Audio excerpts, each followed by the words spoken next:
This is Valley News Live at noon. New information on a crash that left hundreds without power in Fargo last night. Fargo police say the woman who hit the power pole was drinking and driving.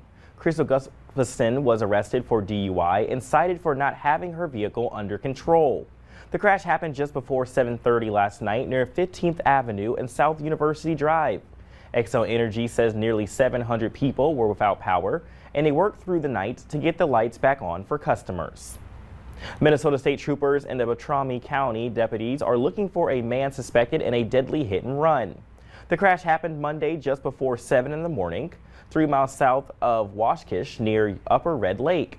Police are looking for the man and vehicle in these surveillance photos.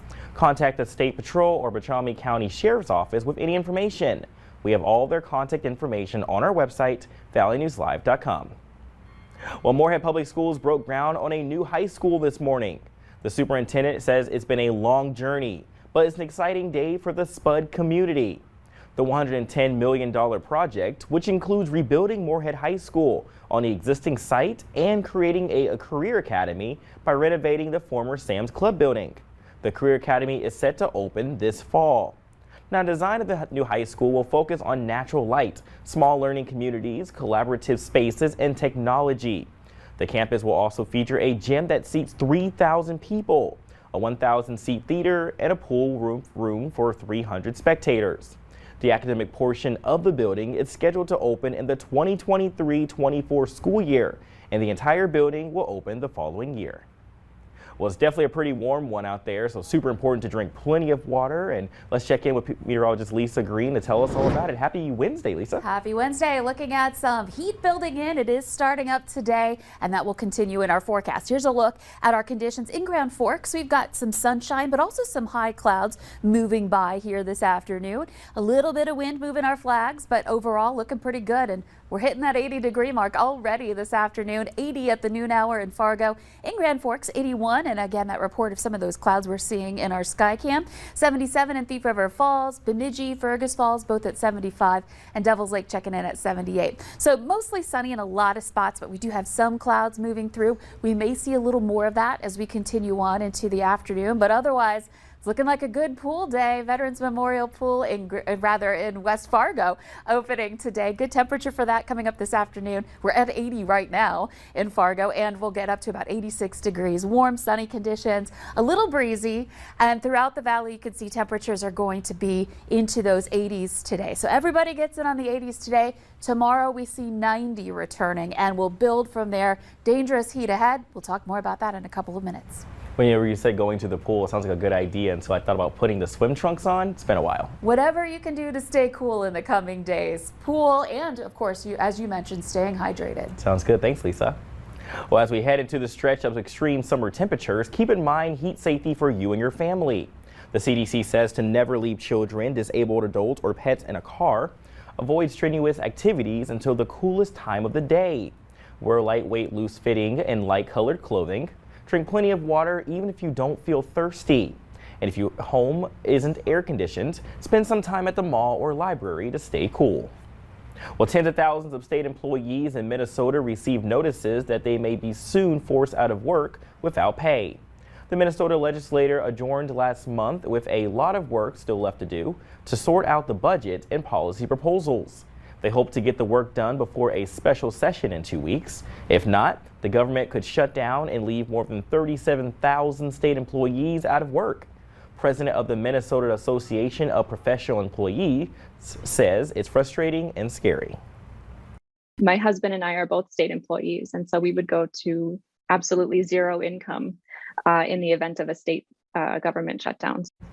Governor Tim Walz is hopeful the notices are just a formality and the legislature will agree to a budget before July 1st.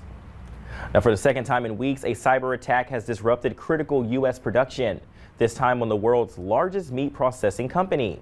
As Michael George explains, some fear this may impact your trip to the grocery store. Meat processor JBS says the vast majority of its plants will operate today after a cyber attack forced shutdowns in North America and Australia. 13 plants in the U.S. are affected. The FBI is investigating, and the White House is watching closely. JBS believes the attack likely came from criminals in Russia. This is a national security issue.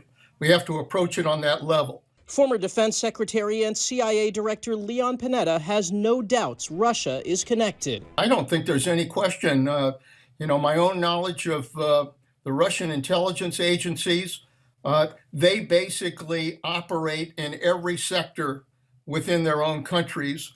The Russians know what the hell's going on. Meat prices have already been rising during the pandemic.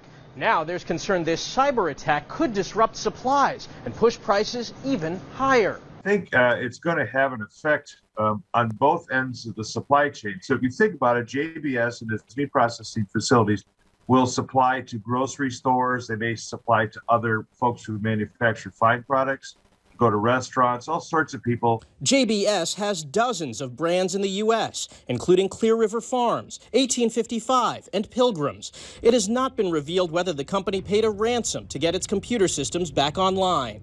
Michael George, CBS News, New York.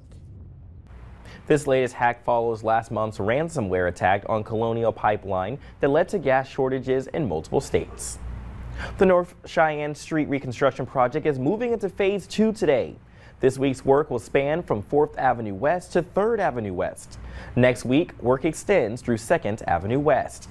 Now, areas that were closed during Phase 1 will begin opening back up. That means street parking will be available again in front of the Cheyenne Plaza. The rest of Phase 1 will open as completed. And you can access businesses using Skirret and Morrison Street, and public parking is available between the Firm and Pioneer Place and at the former Berg Auto site. Today is the deadline to apply for your deer gun license in North Dakota for the 2021 hunting season. Applicants for regular deer gun, gratis, youth, and muzzleloader can apply online through the North Dakota Game and Fish Department's website. If your deer license isn't drawn in the lottery, you can get a refund for the general game and habitat license. A Morehead teenager put in the work and is now on his way to the Olympic trials in Omaha. Eric Anderson had a send-off party last night at Morehead High School with his swimming and diving family from the Marlin Swim Club. Tonight on Valley News Live at 6, Sports Director Beth Houle shares the story of the young man's journey and what it took to reach this lifelong goal. Local and regional musicians are performing free concerts this summer in downtown Fargo, and the first one is tonight featuring post-traumatic funk syndrome. You can catch the free shows at 6 at night for the next 8 weeks on the corner of 6th Avenue North and Broadway. First Lutheran Church is hosting a summer concert series for people to enjoy music, food trucks, and meet their neighbors in the downtown community. It's free, just bring a lawn chair. Nothing gets between a girl and her dogs, not even a bear. Take a look at this security camera video captured in California. The bear and 2 cubs were walking on top of a wall behind a house. Look at this video. A family's dogs charge the bears, and the mama bear takes a swipe at one of the dogs.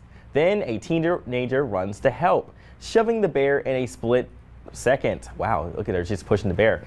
The girl runs in the opposite direction, rescuing those dogs. I don't think I could have done that.